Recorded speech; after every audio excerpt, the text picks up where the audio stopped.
Ni bula Vinaka, nitaka ni rongo Vinaka Chikoyani na biolivo ni Talanoa ni Talanoa with Dr. T na singa moniti ni kuwa na ikawalu ni singa ni bula o November. Bula imbalolo levu, kawalu chuku ni singa may biti, may Australia, may New Zealand, vikim ni na ese ni buru kantua, ye vikitongo Hawaii ngo se singa tamu. Na ikawitu ni singa ni bula November, sa ochuk ngona vitu, na tini na miniti na mbongi ni singa tambo. Wakumbula sara chuka ni vikim ni toba ko sara, very warm greetings to everybody. Vinaka vakalevu na siama tiko mai, na kabinaka ni kuwa, wakumbula chuka ni vikim ni toba ko sara, Vinaka vakalevu na nomni siama mai, na nanda Talanoa ni kuwa, na singa moniti. Chukungonda na nanda pulangi, tiku ni Motivational Monday Talanoa session. Na maramong ko dona ngono malavu wangari ko chiku mikro mi Talanoa go sangai rasar nga go sangai bisuka na vana mela ko beni ko be Talanoa na singo Vinaka nikua. So greeting everybody logging in from Australia, New Zealand, Fiji, and everywhere around the world. As I said before, today is Motivational Monday, and Mondays is a wonderful day to start a week on a high. And what a way to start it off with talking to a very inspirational Fijian woman who's logging in from Sydney in Australia. So maybe we should take this time to greet our guest today, Arieta Rika. However, I want to read all of her names. She has more than one, and I'm going to take the time to read it. I know she's got Arieta, Tegeilolo, Talanoa, Tora, Rika. Am I right there, Arieta? Yes, thank you. Yes, Vinaka vakalevu Arieta for joining me today, and I know there's some of your colleagues here in Australia and even your relatives in Fiji who are joining in this afternoon. And again, on behalf of the team and our audience, just want to acknowledge you, Arieta, for all the amazing work that you do, and also for agreeing to come to my platform today to share your inspirational story with us. So what's a day like for you in Sydney today, Arieta? It's a beautiful day here in Sydney. It's quite humid actually. And as we were chatting about briefly earlier, I think the effects of climate change and, many other reasons, it's like hot one minute, cold the next minute. But otherwise, it's a very beautiful day here in Sydney, and it's great to be here. It's such an honor to even be thought of and invited. And I really appreciate you having me here today. Yes, Vinaka vakalevu Sara Arieta, and I know I'm one of many people who are logging in today who've been watching the work you've been doing, particularly in terms of writing and using digital media and connecting with people, not only for those in Fiji but also around the region. And definitely, around the world. But as I was saying to you, this month is a month of Mbua. And since you are from Lomeviti, you are the princess for Mbua this month. I'm sure your tofu from Mbua, they'll be thinking, what is she doing on her program during this month? But never mind. Vinaka vakalevu. So maybe at this time, if maybe just say Mbula, there will be some of your friends who are listening in today, just to kickstart Talanoa, just to greet everyone, those who Vinaka. Yes, Bula Vinaka, as you were saying earlier, Navango Arieta, Tegeilolo, Talanoa, Rika. Oyana maramani somo number 1 in Ngau, not the one interviewing, Lomeviti. Yes, Vasu Tumbo, Lekembalau, and also Kolmotua in Tonga. And my maiden name is Tora. Thank you for mentioning that. Tora is the name that I was given at birth, which I'm very proud of. My late father's name is Paula Vekoso Tora, and my mother is Atelaite Tegeilolo Prescott. I have 3 sisters and 2 brothers, and I was born in Darlinghurst in Sydney on Gadigal land, which is where I'm located today. And so just on that note, I'd like to acknowledge and pay my respects to the traditional custodians of the land on which I am speaking to you from today, and their elders, past and present, and any Aboriginal and Torres Strait Islander people who may be listening today. And I was born here, but I attended primary school a bit here, a little bit in Fiji. I'm very proud to say that I went to Dromba Fijian school as well as Vilto in Suva, and my family home is just located in Nasese on Otskuna Road. So I'm very fortunate to have had that experience. And then in high school, I went to high school in Tonga at Liahona High School. So, for the many different places that I've lived, and if there's anyone that's tuning in from my friends, family, work circles, I just want to say, Mbula Vinaka. So Vinaka vakalevu. There's a lady here, Miraya Vunimbaka. Just before you mentioned Raimba, she mentioned Raimba Fijian School. Yes, I'm very proud, very proud. I think I was Miss 1T or something like that. Yeah, so very proud to parade on behalf of my school a long time ago, but I'll never forget the memories. Oh, that is so nice. I love the fact that, you're born in Australia and you have the opportunity to go to school in both Fiji and Tonga, and now you're back again in Australia. It seems like your life has got a nice, beautiful circle. Yeah. Yes, and in 2015, I married a lovely young man named Rika, and we have a daughter by the name of Faith, and we've settled here in Sydney. And yeah, it does very much feel like coming around full circle. And who knows where we will end up. I'd love to say that we could live in Fiji and Tonga and that my children can have similar experiences as me, but it's really nice to have a wonderful support network here in Sydney. Wow. What was it like, for having, that ability to traverse the international borders? You go one time you're in Australia and then you go over to Fiji and then over to Tonga as well. What was it like for you as a child? I really enjoyed it. I think I didn't know much different because my parents worked for some time in the tourism industry and they traveled a lot, and I was fortunate to be able to tag along with them. And I would say that for the first half of my childhood, I was spending a lot of time in Fiji and with my both mother and father's side of the family. So I really considered myself to be Fijian. And it wasn't until I was a teenager that my mom suggested that I should try high school in Tonga. And that was a bit of a culture shock to me because the culture is quite different to Fijian culture. And also I was confronted with learning the language in Tonga, and being a young teenager, I really wanted to fit in. I wanted to make friends. And so it was, there were some challenges there, but, I had really beautiful family members and friends, and that made it really enjoyable. So, while there were definitely challenges because at certain points in time, I was meeting new people a lot, and going to different schools and the challenges that come with that, and sometimes living with like extended family such as grandparents and my parents' siblings and things like that. So I would miss my parents and my brothers and sisters, but at the same time I still felt very connected to family. I just feel like I know most of my family members because of this. Like, family members to me is not as simple as like my immediate family spans so wide because of these experiences. And I'm very fortunate to have had the ability to do that. And I also remember seeing the pictures of your wedding, and I think Yes. the wedding picture, is something that really, how can I say it? Yeah, it's really powerful. Yeah, in a way that it brought everyone together, right?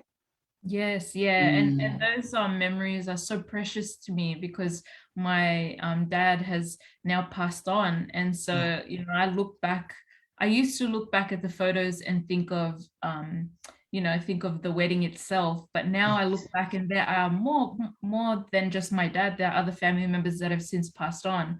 And so, it was very just priceless, like the memories that we were able to create through our wedding. And it's funny because like a lot of couples, I think in different cultures, they have their different reasons for having big weddings. And for us, it was definitely something that like we wanted to put on a party for our family and have a reason to bring all of our loved ones into one place. So yeah, we were really blessed to be able to do that. And the last 5-6 years have just flown by. I look back at the photos especially after having a child, and I'm like, wow, is that me? Like, I wish I could just transport back to that time whenever I wanted to through the photos. Yes, that was so powerful, very special, even for those of us who were watching, from the sideline, and it was sort of like your life, it just so, how can I say it? It was so symbolized. On so many levels, from both sides. You can see the Fiji culture coming through, and then you have the Tongan element, and then you have all those kind of connections. When you're watching it, it's so beautiful, and I can just imagine you being in that moment. So, you blink and the day's gone.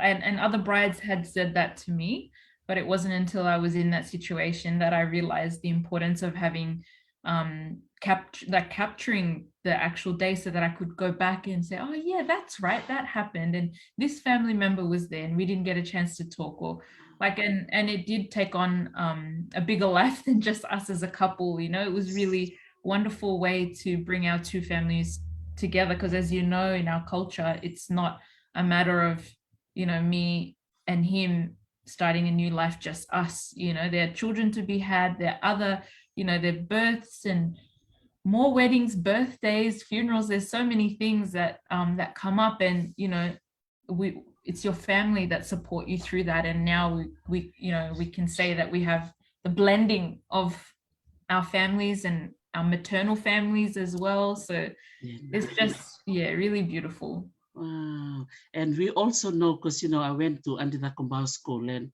many of us know the Tora family, and they kind of like, we've just been kind of like, everyone wants to be adopted into the Tora family because, especially through your namesake, your Yata. And it's just so beautiful because everyone has memories of her, and even with Jim I and should have Solo. brought my whistle. I'm very, very proud to be named after my Yada. She's just such a beautiful woman with such an amazing legacy through education, but also just the investment in young people that, we will never know. Only heaven knows the investment and the time and the love that she has poured into students and young people. And, just hearing the stories long after her passing, people still mention things. And, I'm really grateful to have had such a close relationship with her and visiting her up in the school on school holidays. Very fond memories. That is wonderful. And I think, I've just been looking at one of your latest photos with her, and I noticed that with you document a lot of things through photographs, and I'm sure, the storytelling comes with it. Now, in terms of your amazing program, the digital platform that you have, what was the inspiration for that? So the digital platform was initially created in 2015, and I called it Talanoa. And I just thought, I had no idea that it would take on a life of its own, but I thought it was just a cool way to tie in my name as well as the actual word Talanoa into the website. And at that time, I was young, working in corporate Australia, and I was working in communications and looking into doing a lot of research into media as part of my job. And I noticed that like in the workspace and even in the media, I hardly saw stories of Pacific Islanders that I could relate to. And when I did, I suppose it was few and far in between. And I also noticed that there was a lot of stereotypes going on. And, I just thought there's so much richness and diversity in our stories, and representation is just not being accurately reflected. Now, I didn't think at the time that it was, I didn't think that I was capable of addressing that. I just thought this is an issue. I'd like to at least contribute some way. And I had some skills that I was learning through my job of how to set up a website and, how to, I guess, market a news platform. And I thought, why don't I just start a website and interview a couple of my friends that I know that are doing really great things in business, and put their stories out there and just see what happens. And I wanted to have a blog section as well, where I was writing my own stories and my own opinion pieces. And it just took off from there. And now in 2021, it's, as far as I know, in Australia, it's the biggest storytelling platform for Pacific people here in Australia. So at the time that it launched, I didn't know of any other platforms that were existing that were doing that. And it's really evolved over the years, and I'm really proud of what it's become. And I think now I'm at a point of reflection where I'm looking at it and looking back at it, and just trying to draw all the insights and lessons and from it. But yeah, it's been an amazing few years, lots of learnings and insights since it launched. That's amazing. That's awesome. And so what is sort of your vision now from 2015 to 2021? What's the next step for Talanoa? I think, so Talanoa has an amazing, I have a co-director, Emile Ngavule, which I know she's been here before, that she's spoken with you before, and she's amazing. And she has been, she says caretaker, but she's not just a caretaker. She's been driving Talanoa for the last couple of years since I went on maternity leave and had my daughter. And she's done some amazing things at Talanoa, taken it to places where I don't know that I could have. And so together, Emily and I are working together to map out the next steps for Talanoa, and we're really excited to share that with our online community as soon as we have that mapped out. Wow, that's amazing. So in terms of those who are listening in, who may want to check out the website and want to know a little bit about what you do, how would you tell them, how would they navigate the digital platform to access your website? Yeah, so you could just Google Talanoa, and it might be one of the first websites that appear. And if not, you can type it directly in, which is talanoa.com.au. And you can also search it on Facebook and Instagram. And I think we may also be on Twitter as well. And so you could, there's a few different gateways that you can get in.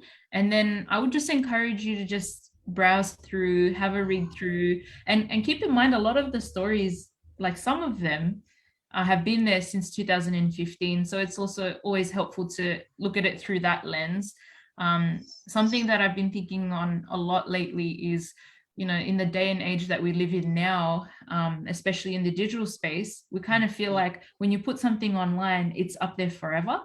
And so, one of the things that I'm thinking of in terms of moving forward is, how do we give people the grace of allowing them to move and shift as we move forward? So at some point with Telenor, we would definitely acknowledge that a lot of the stories, some are more recent, but a lot of them are from many years ago. So how do we continue to engage with people to give them the freedom of allowing people to forget and as they reimagine who they are now and how they are practicing storytelling now.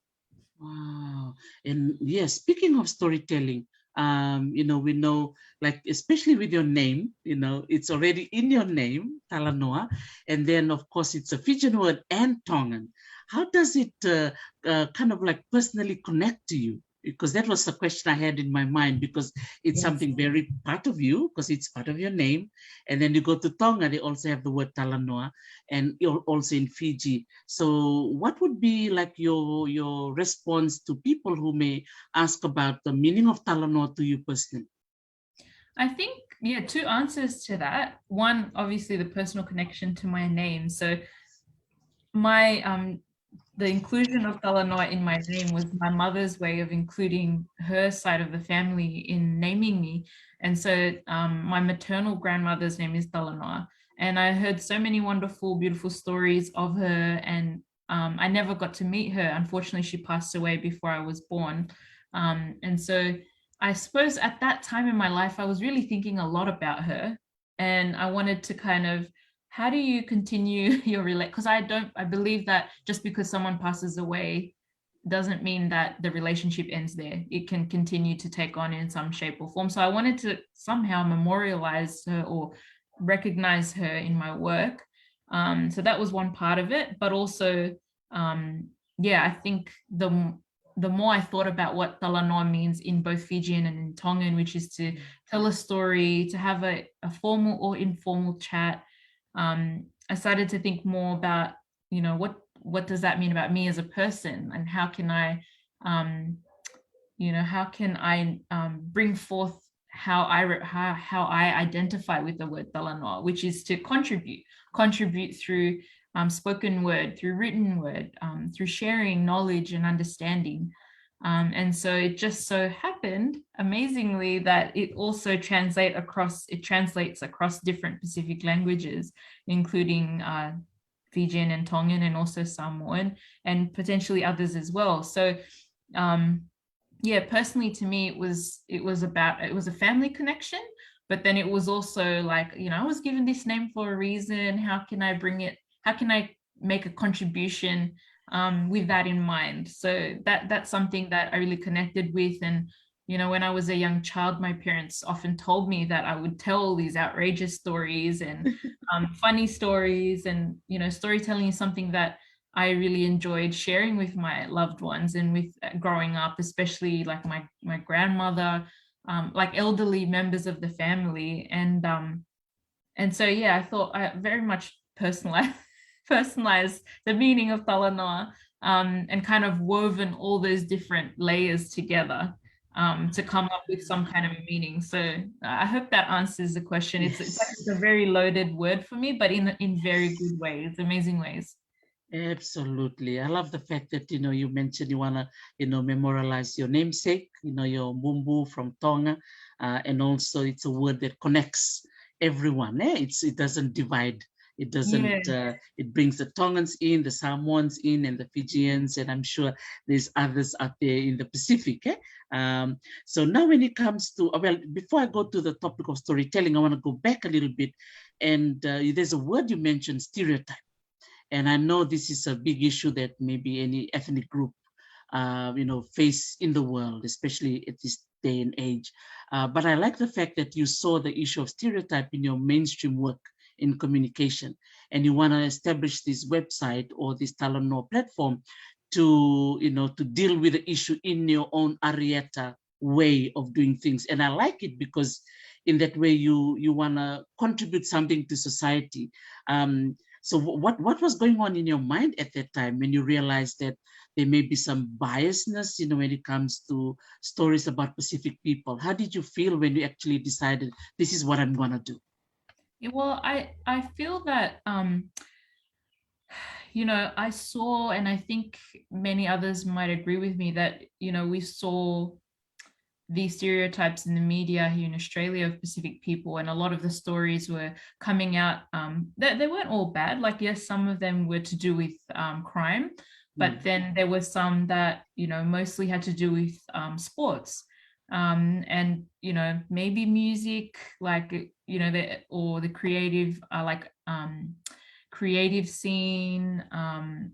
There wasn't really much more than that. And even in those categories, there just wasn't any depth and richness of diversity in stories. And so, one of the experiences I had was that there was a show at that time that was depicting a Tongan boy and his family and him in school with his friends, and it was written and the main actor is not Tongan, and he was portraying, like, I guess this maybe others could identify, but I didn't really identify with the characters in the show. And that was one thing. But then in the workplace where I was working at that time, people were actually making jokes about it and making jokes like looking down on Tongans and saying how true it was. And, that was something that I was quite offended by. And I tried to speak up on it, but then I thought, you know what, it's sometimes, yes, we should hold the media or media platforms accountable, but at the same, like, I think at the same time, I think if we can tell our own stories and not allow others to tell stories for us, that would also help, because the power of a story goes further than any of us can imagine. Like, it can plant seeds in people's minds, and those seeds can then sprout up any kind of action or any kind of bias towards people, whether it's knowingly or unknowingly. And so, I thought, these people they've watched this show, this is what they think, and it's played into whatever ideas they might already have had. And now they're looking at me as a Tongan, what do they think of me? And one of those people was like a hiring manager. So I'm like, my mind was just going in so many different areas. And so I think, as a young person, very ambitious, I thought, you know what, I may not be able to solve this problem, but I can contribute. At least I can say that I didn't just stand back and not do anything about this, because I might not have the courage to stick up for myself in an employment situation when my livelihood is on the line. Maybe sometimes yes, sometimes no, but I can do it in other ways, so just, I think that was what was going through my mind at the time. And so I just thought I would try it and see what happens, and I'm glad that I did. Like, I just had no idea at the time of what it would become. Absolutely. Wow, that was very brave of you, I would say, and it's really nice to see a woman and a Fijian, and also, of course, acknowledging your Tongan side, that, gave you that the confidence, to tackle this big issue, but you did it in such a way that you did it in the area of your work, your strength. You brought in your writing, ability, and your ability to bring people in, and not only just to share your own story, but you also empower others as well to share their story. That was beautiful. Vinaka, vakalevu. So my next question I was going to ask you now is in terms of storytelling. What can you encourage? Because I know there's a lot of Fijians listening in, and also maybe some of our islanders as well who will be joining in too at a later date when we share the live, about the importance of storytelling. What would be something you would like to share to those who are listening in about the power of writing our own stories? Yes, I think that it is really important to take control of your own narrative as much as you possibly can, because if you don't, others will. And, it doesn't have to be the same way that maybe I or others have done it, such as in such a public way.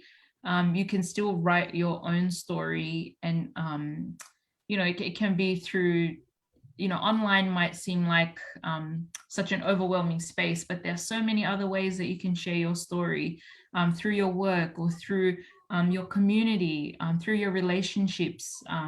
When you write your own story, part of that means is that you take ownership of your story. It's something that's precious to you and something that you share mindfully, and only when you're ready to, where you're ready to. And I think that that's a very important and powerful act. And I think that, make use of all the resources that you have available to you. When I started out, I didn't have a budget. I barely had an education outside of high school. I just used whatever resources were available to me to be able to, and it's interesting because I indirectly shared my story. So I didn't, say me. but I tried to bring my community into it. And then I wove my perspectives and my, you know, for example, with the name Talanoa, or with, you know, through the stories or the way, the angle that I was taking, I was telling the world that, you know, I might not have been directly saying this is my story, but my approach to my work and my approach to storytelling was letting people know that these are my values. This is where I'm from. This is something that, this is an issue such as representation, is something that's important to me. So I think that, you know, sometimes storytelling is a term that has been used so much in recent years. And, you know, sometimes in right ways and other times in unhelpful ways. But I think that if you can think creatively about how you share your story, and also just see it as something that's precious and something that, and you might already, but I remember as a young person, I was like, my story, who wants to hear my story?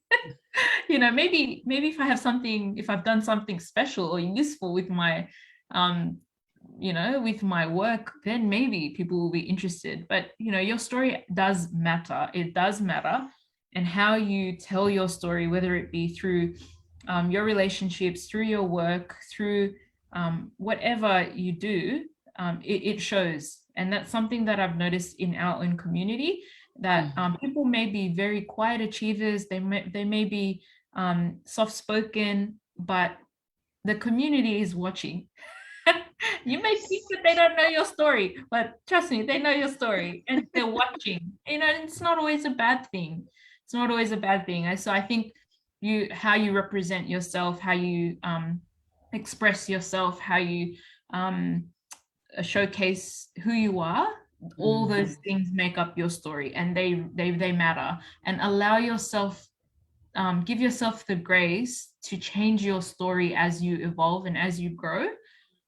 You know, that's something that I really want to encourage, especially young people, because I look back at my storytelling when I was really young and I cringe at the things that I wrote at that time, because I've grown so much. Well, I like to think I've grown so much since then. But I think if you can allow yourself the room, the grace to grow and to evolve, and not to feel like you have to, you know, bed yourself down to one version of your story, I think that's really important too.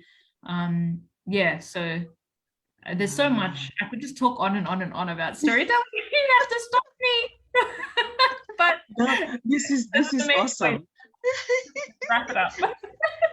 Because I was thinking, because, you know, this could be like part 1, you know, Yeah. this is part 1, you know, and we can do like a sequel, part 2, part 3, because, you know, the storytelling, and I'm even thinking maybe, you know, I can bring in MLA. We can do like a forum, you know, we can do like I can organize kind of a forum and just have, maybe we can have a women's forum, and maybe we can invite some of our, you know, iTaukei, the male counterpart, to come in and join us too, because there are some good storytellers as well, those of our brothers out there. But yeah, I just want to share, Apikuru Singer just made a comment here. She said, I love your boldness to talk about stereotypes. Totoka Nongulewa. So there you go.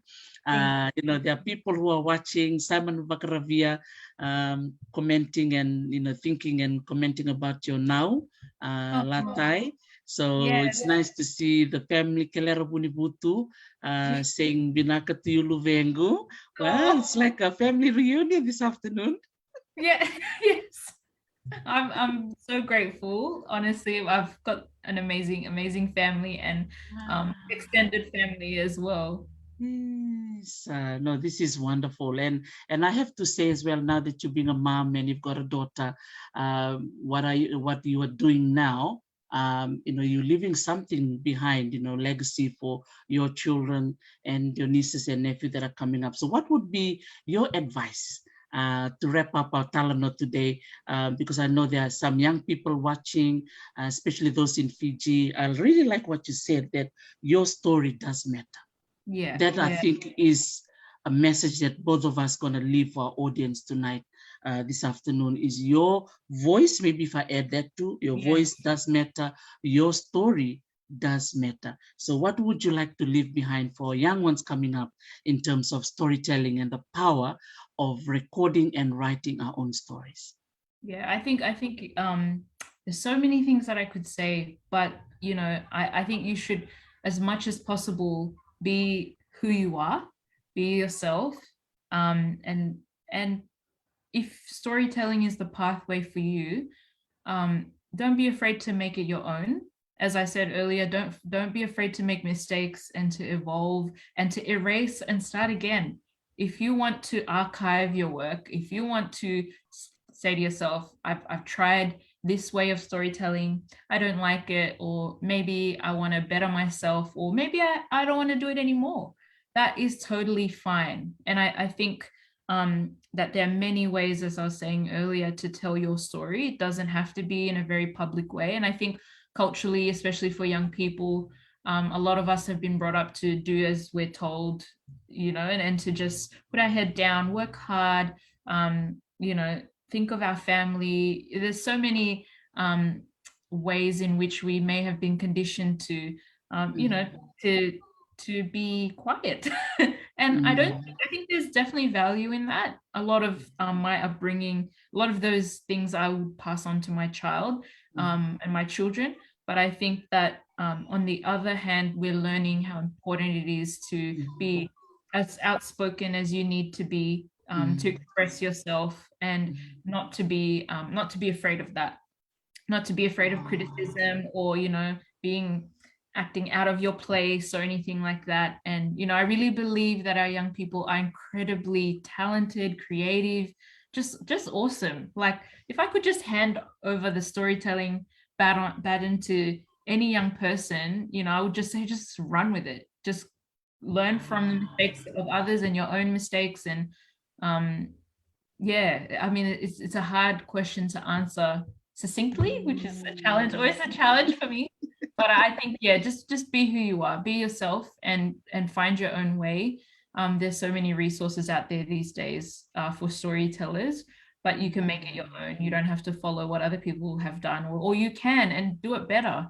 If you do want to follow what other people have done, I really believe young people can just do so much better than the generation before them, and so on and so on. So yeah, so much that I want to say, but I have a lot of love for young people and young storytellers, and a lot of respect for storytellers that have paved the way before me and that are doing it alongside me as well.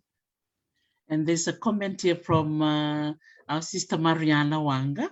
Bula Mariana, Vinaka mai. She's saying here, thank you, Tegeilolo, for being an inspiration to young Pacific people, both in the Pacific and our diasporic communities. So, wow, that's beautiful. Yeah, Vinaka vakalevu, Mariana, and I think that's a lovely way to wrap up our Talanoa today. And I think on behalf of everyone listening in today and those who will join in later, we just want to acknowledge the work that you do, and, you know, keep up the good work. It's shows your bravery, and you know, being bold. I think that's a really good word.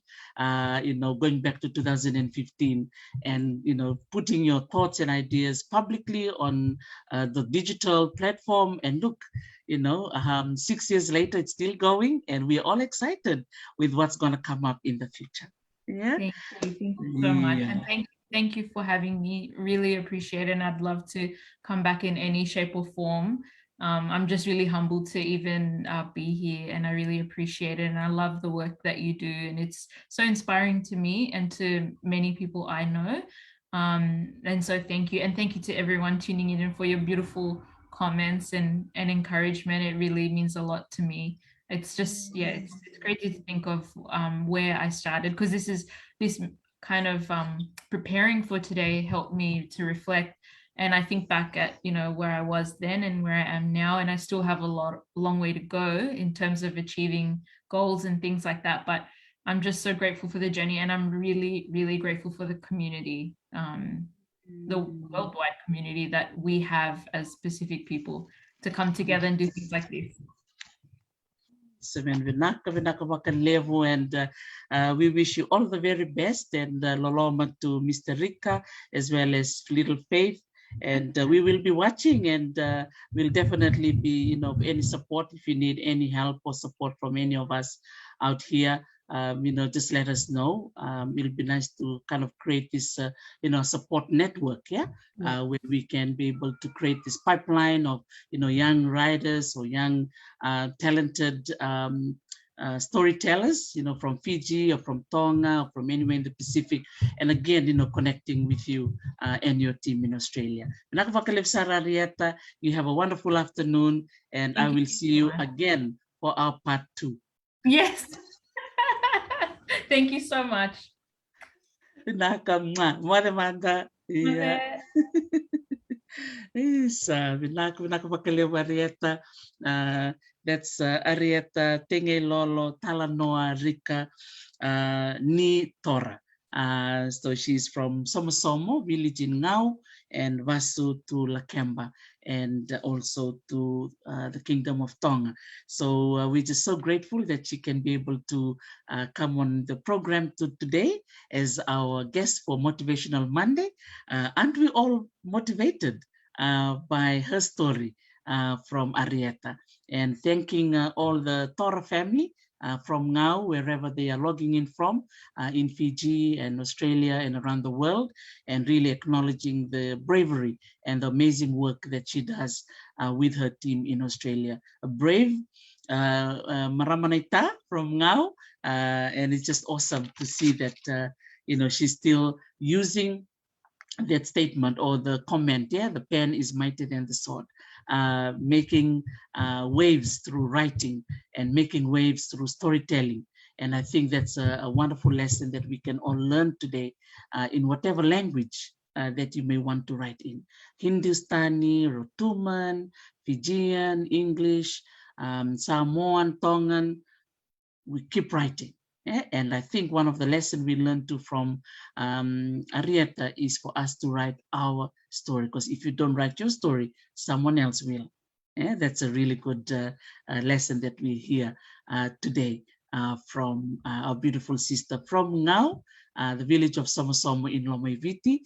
Vinaka vakalevu Maramanita, na mai vewa seiti kana kabinanga nikua, and na mai viva ko ngeti tiko, and na bimbi ni nonda ndo vola na nonde Talanoa. Bikem ni nang kasnivuli, bikem ni na maramatina, so talanga bikem ni na nonda bu, na nonda tua, na nonda pu, ni sa tumbek na ibale na ngonongo, saro ni kausar nga may do na nomuni vola, se nomuni peni, pepa, me vola iso na Talanoa. Talanoa, so Talanoa buli, so talanga na Talanoa, erando wasetu may natukanda, baka rua, baka tolo, baka ba, sa akin ang unang bekong gome walay, nangay solibira na lumea. Dasar nga, lausap to din ni Rome Vital no ni kuwa, na marama biyo kanyongo, Arieta, Tegeilolo, Talanoa, Tora, Rika. Sabe ko binibina ni Vikim ni na siya matikumena kabinang ni kuwa nakavakalevu ngayapi na siya matikumeni kuwa totoko bakoti na viva kaungeti sa na bakaravia merevu nimbaka totoko bakoti on Rainbow Fijian School. Vikim ni kaya na siya matikumena kornibuli na Rainbow Fijian School ni baka binibina katakchukayani na buku ni buli kana sa sanga na nomdo kornibuli may Rainbow. Vinakavale Mariana Wanga tubuki raremba Maria ndau beta na buka manako bakalim nungku ribangu nakwa na siya matikumay Robert Dernalangi kikim do kaya na siya matikumay Viti kaya na bese burubura kaya sababi ni binakachukali kay Arieta and then nanggay sa tatalichiko na Talanoa kay mbua and na siya nga bakarong buka kaya sababi ko matichukayani ni Madamanda.